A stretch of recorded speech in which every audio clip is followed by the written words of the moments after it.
Specially अगर यहाँ पे हम बात करें रशिया की, जिस तरह से रशिया इंडिया का साथ दे रहा है, ये बड़ा अमेजिंग है। देखें, ये होना चाहिए, दोस्ती का हक अदा कर रहा है। और मैं यहाँ पे ये बात कहना चाहूँगा, देखें हम चाइना के साथ कहते हैं तो चाइना अपना मुफाद देखता है, यहाँ पे रशिया अपना मुफाद नहीं देख रहा। रशिया ये देख रहा है कि यार ये मेरे लिए स्टैंड कर गया, देखिए मेरी वजह से इसके ऊपर टैरिफ लगा, तो मैं क्यों ना इसके ऊपर जो है वो इसके लिए मेहरबानी करूँ, मैं क्यों ना इसके लिए तेल मज़ीद जो है वो 5% जो है मज़ीद फ़ी बैरल जो है वो सस्ता कर दिया गया है। देखिए डेफिनेटली देखिए उन्होंने अपनी आवाम के लिए देखिए अगर कहीं पे भी कोई इशू होता है वो यहाँ पे इसका स्टोर भी करना स्टार्ट कर देना आने वाले टाइम में, जिन ममालिक को इसकी शॉर्टेज होगी तो ये वहाँ सप्लाई करके अच्छा खासा रेवेन्यू जनरेट करेगा, क्योंकि उस टाइम मार्केट में तेल की प्राइस क्या होगी उसको देखते हुए, अगर उसको देखते हुए वो डबल रेवेन्यू जनरेट कर सकेगा। आपको पता होगा कि इमरान खान के दौर में $110 फ़ी बैरल क्या था, 110 बैरल जो है वो जो पेट्रोल की कीमत पहुंच चुकी थी।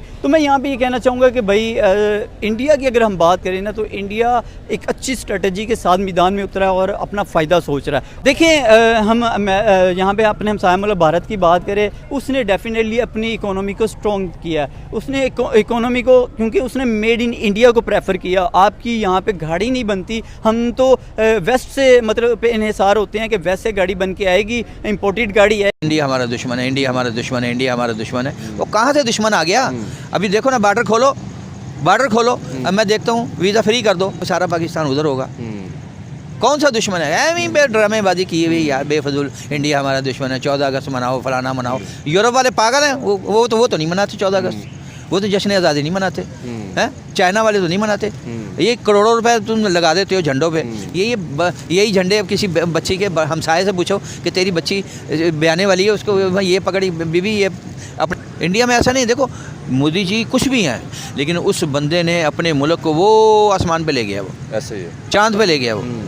हम यहाँ चांद सिर्फ दूरबीनों से देख रहे हैं, वो वहाँ पहुँच भी गए। आप मुझे ये बताएं, जैसे बहुत से लोग कहते हैं कि मोदी साहब खिलाफ है, तो अगर मोदी साहब खिलाफ होते तो अंकल जी वो पाकिस्तान आते? देखिए वो अपने पॉलिटिकल दौर मतलब नुकसान में डाल के बगैर इजाज़त के, बगैर पासपोर्ट के गुजर रहे थे। वो कहने लगे मैं गुजर रहा था, अफगानिस्तान गया था, तो नवाज शरीफ ने मुझे दावत दी, मैं उतर गया, उतर के हेलीकॉप्टर में बैठा वहाँ आ गया और खाना खा के गए। एक तरफ से वो अपना सियासी कैरियर दाव पे लगा के आए थे एक ऐसी कंट्री के अंदर, जी मतलब कि वहाँ पे भी इस तरह के दुश्मन मुल्क है ना, तो वो दाव पे लगा के फिर भी है। फिर भी देखो ना कितना बड़ा रिस्क लिया उन्होंने। वो कहते हैं कि ये हमारे दुश्मन है। कैसे दुश्मन है यार? प्राइम मिनिस्टर 1.5 अरब आबादी का प्राइम मिनिस्टर है जी, यूएनओ में जाता है तो सारे दुनिया खड़ी हो जाती है। कोई मुल्क है 4 लाख की आबादी है, कोई 2 लाख की आबादी है, कोई 1 लाख की आबादी है जी। वो 1.5 अरब की आबादी का वज़ीर आज़म, मैं सलूट करता हूँ उस बंदे को। इंडिया पाकिस्तान की फेरेबाजी में, कारोबार में लोगों ने जायदादें बना ली।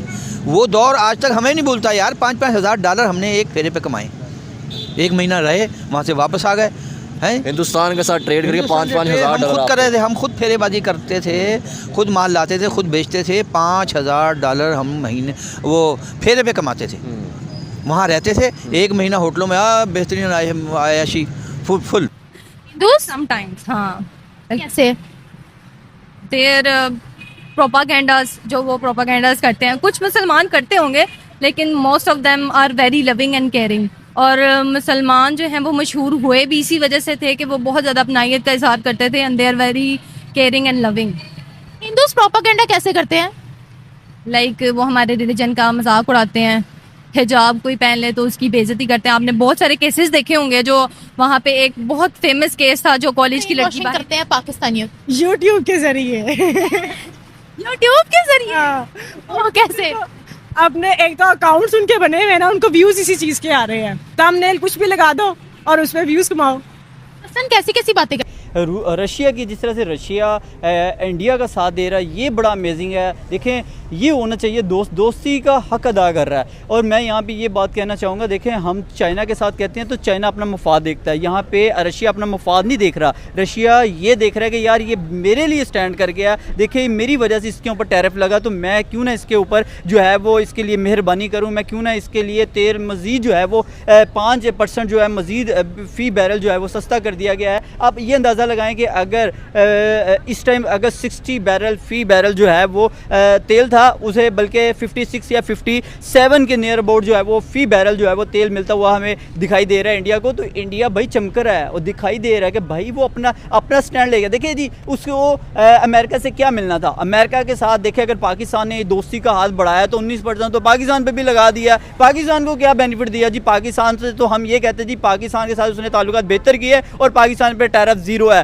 फिर तो मानते हैं भाई ये चीज़ एक्सेप्टेबल है। लेकिन यहाँ पे अगर हम यहाँ पे इतनी सी बात कहना चाहेंगे, देखिए इंडिया पे अगर उसने सेंक्शन लगाई हैं, अगर उस पर टैरिफ लगाया है तो दूसरी तरफ जो है जिसकी वजह से लगाया है वो रशिया ने भी तो मेहरबानी कर दी है। कुछ इंडिया के थिंक टैंक्स थे जो कि बहुत ज़्यादा कह लें कि एक अपनी तरफ से अपनी एक राय देते थे और उस राय में कहा जाता था कि रशिया हमेशा इंडिया का बेस्ट फ्रेंड रहेगा और जो रशिया और इंडिया की दोस्ती है वो ट्रंप के साथ नहीं बन सकती, वो अमेरिका के साथ नहीं बन सकती। तो बिल्कुल ऐसा ही हुआ, आज ये बात सही प्रूव हो रही है कि रशिया इंडिया का बेस्ट फ्रेंड है और ट्रंप एज ए एनिमी हम लोगों को नज़र आ रहा है और 25 साल जो ताल्लुकात थे इंडिया और ट्रंप के वो बर्बाद होते हुए दिखाई दे रहे हैं। देखिए इंडिया इस टाइम गोल्ड को हाथ डाल चुका हुआ है, ये गोल्ड है इस टाइम, जो ऑयल है ये गोल्ड है। आप देखिए अब वो क्रूड ऑयल को लेके उसे रिफाइन करता है और पूरी दुनिया को सप्लाई करता है। आए दिन आपको पता है मुख्तलिफ ममालिक के अंदर जो है वो आपको कहीं ना कहीं वार चलती दिखाई देती है, जिसकी वजह से जो है वो वहाँ पे जो प्राइस है ऑयल की वो बढ़ती दिखाई देती है। बिल्कुल यही बात आपकी सही है कि ईरान और इसराइल की वॉर बहुत जल्दी दोबारा छिड़ने वाली है, ये ईरान ने आज ऑफिशियल स्टेटमेंट अभी दिया है। डेफिनेटली इसका फायदा जो है वो भारत को होगा और कैसे होगा, देखिए अगर ईरान और इसराइल की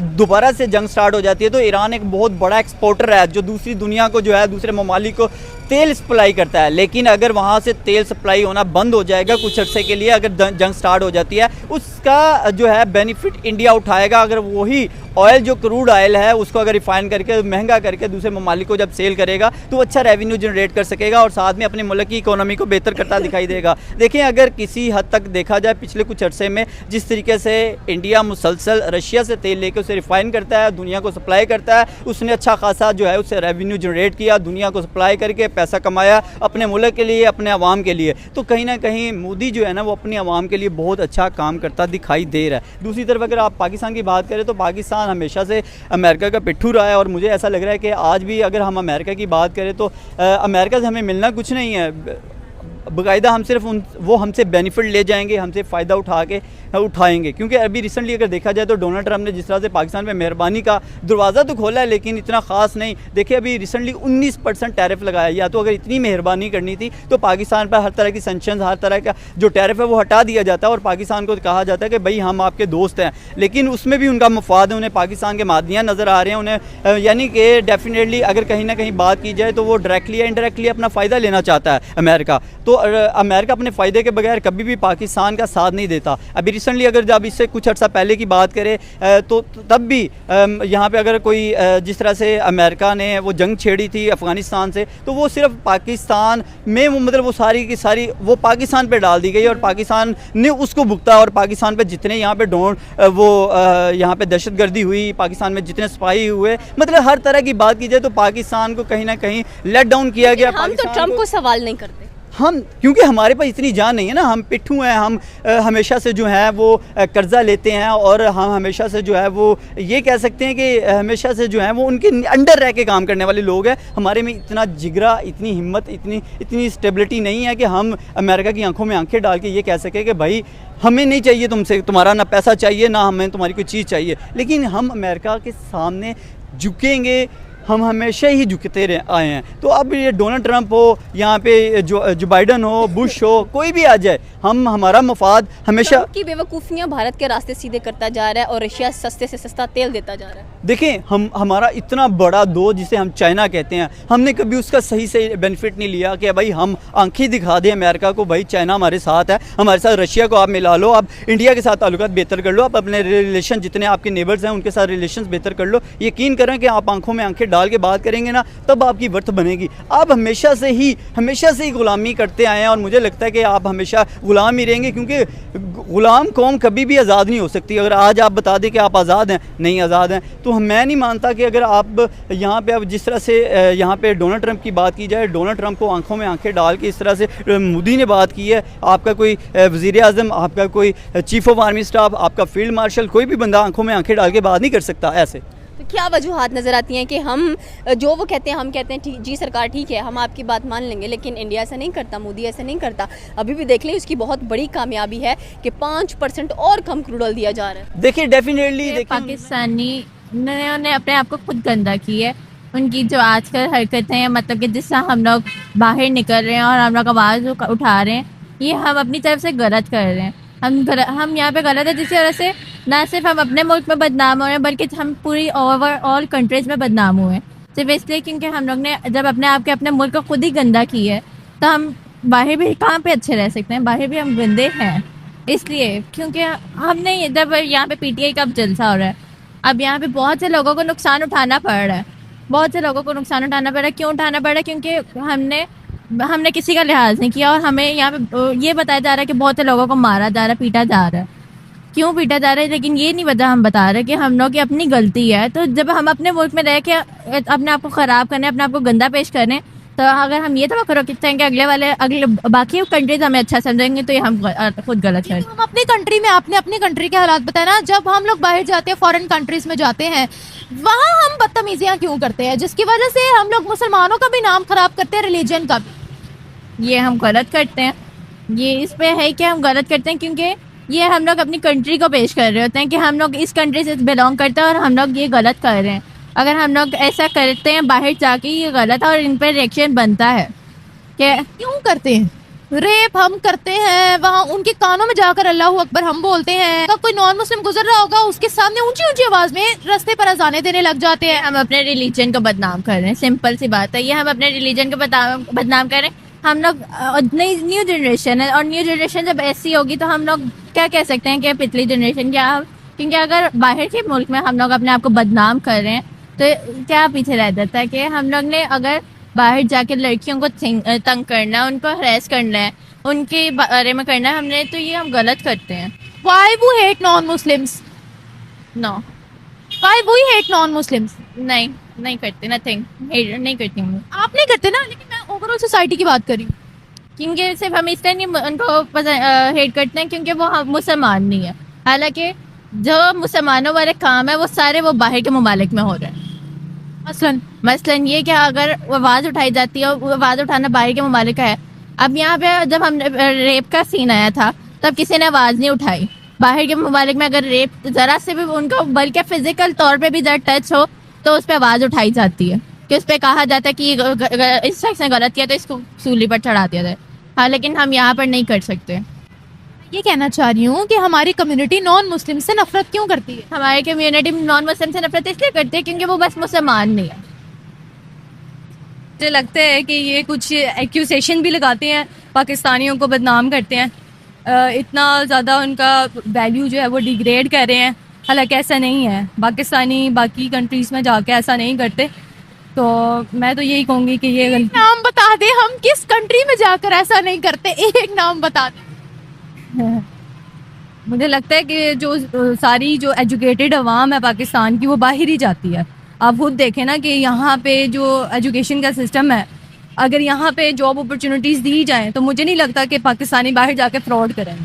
और आप खुद बताएं कि जो हमारी जितनी भी एजुकेटेड अवाम है वो बाहर क्यों जाती है और यहाँ से जाहिल अवाम बाकी क्यों रह गई है? बाकी सारी एजुकेटेड तो बाहर चली गई है, तो वो बाहर जाके फ्रॉड क्यों करेगी? Not all Pakistani, but always a Pakistani behind crimes. ऐसा क्यों? मतलब आपको पता है मुस्लिम कंट्रीज तक ने हमें वीज़ास देने बंद कर दिए हैं। वो कहते हैं इतनी गलत हरकत है कि हम नहीं बर्दाश्त कर पाते। हम लोग अपनी कंट्री का, अपने रिलीजन का नाम इतना खराब करते हैं, क्या वजह है? पता नहीं, आई डोंट नो। आपको लगता है कि हम क्राइम्स नहीं करते बाहर जाकर? करते हैं, सुनने में तो बहुत कुछ आता है, बहुत कुछ आता है कि बैगिंग करते हैं और इस तरह की चीज़ें बहुत करते हैं। नहीं करनी चाहिए पाकिस्तानियों को।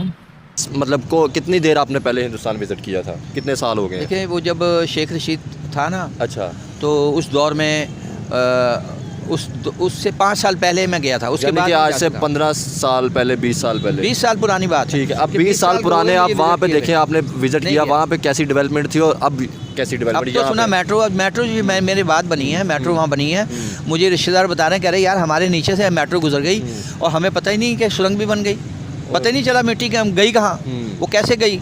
वो किसी का घर नहीं तोड़ा, किसी को मार्केट नहीं तोड़ी, कुछ नहीं तोड़ा। उन्होंने चुप करके नीचे से सुरंग निकाली है और बट्टी का पता नहीं चला कहाँ गई। क्या आपने अंकल जी इंडियन पॉलिटिक्स को भी ऐसे ही लड़ते देखा है या वो आवाम को फैसिलिटीज नहीं, प्रोवाइड करते हैं? लड़ते तो हैं वो, मतलब वो पूरी दुनिया में हर चीज़ें होती हैं। लड़ते में सीटों पे पाकिस्तान, और यहाँ तो यही है ना कि जो वजीर बन गया बस वो मालदार है। क्या वो काम भी करते हैं कि नहीं?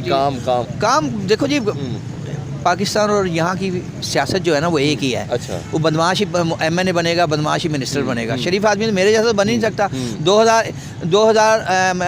2013 में मैंने MNA का इलेक्शन लड़ा है। अच्छा। हाँ, एक NA 120 नवाज शरीफ के मुकाबले में। अच्छा। उसकी सज़ा मुझे क्या हुई? बिलाल यासीन आया, उसने दर्द करके मेरा सारा कुछ खाना ख़राब कर दिया। पीर मक्की में दुकान थी वो भी ख़त्म करा दी, कारोबार ख़त्म करा दिया, घर बिकवा दिया, सब कुछ करा दिया। शरीफ आदमी तो लड़ ही नहीं सकता इलेक्शन। मेरी बात हुई थी एक इंडियन से, मेरा दोस्त वहाँ पे रहता है, उसने कहा कि आप और हमारे दरमियान डेमोक्रेसी का ये फ़र्क है कि वहाँ पे सिटिंग CM के ख़िलाफ़ एक आम सा इंसान, आम मतलब कि मज़दूर था, वो उसके ख़िलाफ़ खड़ा हुआ है और वो जीत गया है। ये फ़र्क है यहाँ का और वहाँ का। ये चीज़ जो है, लेकिन अंकल जी एक आपने डिफरेंस हमें पिछली वीडियो में ये भी बताया कि वहाँ पे 300 यूनिट फ्री और हमारे यहाँ पे 300 यूनिट तो फ्री हैं। 300 यूनिट फ्री हैं। नलके का बिजली बिल फ्री है, नलके का बिल फ्री है। गैस हाफ रेट पे है। इतना बड़ा सिलेंडर होता है वो उनका, वो हाफ रेट पे देते हैं उनको। जो झोपड़पट्टी बनी हुई है ना, उनके राशन कार्ड बने हुए हैं। राशन कार्ड के मुताबिक वो ट्रक आएगा हर हफ्ते, वो आपका हाँ जी 10 बंदे हैं, लो जी ये लो जी, इतना सामान लाओ जी, पैसे दो, ये सामान ले जाओ। खर्चे उनके है ही नहीं। देखो राशन उनको फ्री मिल रहा है यार। 5-10 रुपए किलो अगर चीनी और या चावल मिल रहे हैं तो ये को पैसे थोड़ी है, ये तो फ्री है। अब राशन फ्री है। 1 रुपए में 100 पाइये होती थी, 3 तो 3 टैडी पाइये हम लेके जाते थे। उसमें बड़े खुश होकर खाना खाते थे, बड़ी बरकत थी। अब तो भाई 1000 रुपये तोड़ाओ नाश्ते में पता नहीं चलता, और कमाइयाँ हैं ही नहीं। गरीब आदमी तो मर गए हैं यहाँ, कुछ भी नहीं। पाकिस्तान में तो बेड़ा गर्क हो गया गरीब आदमी का। अंकल जी अगर हम स्टैंड लेना चाहें, आप हमारे साथ हैं, हम किस तरह कह सकते हैं कि यार ये दरवाज़ा तो खुलना ताकि ट्रेड हो, ताकि आ जा सके, जो लोग मिस करते हैं अपनी फैमिलीज़ को, ताकि वो मिस कर सकें? देखें, ये गवर्नमेंट लेवल पे ना इनके ताल्लुकात बहुत ख़राब हैं। अगर हमें सिविल सोसाइटी को कहेंगे ना कि यार वहाँ जाके ज़रा बातचीत करो, तो हमारी भी बातचीत है वहाँ हाई लेवल में। मैंने आपको बताया था DG फॉरेन अफेयर वो यहाँ डॉक्टर TC राघवान साहब, वो यहाँ से वो वहाँ से उन्होंने मैसेज भेजा कि यार लाहौर वालों से, भगत सिंह वालों से को हमसे बात करें। तो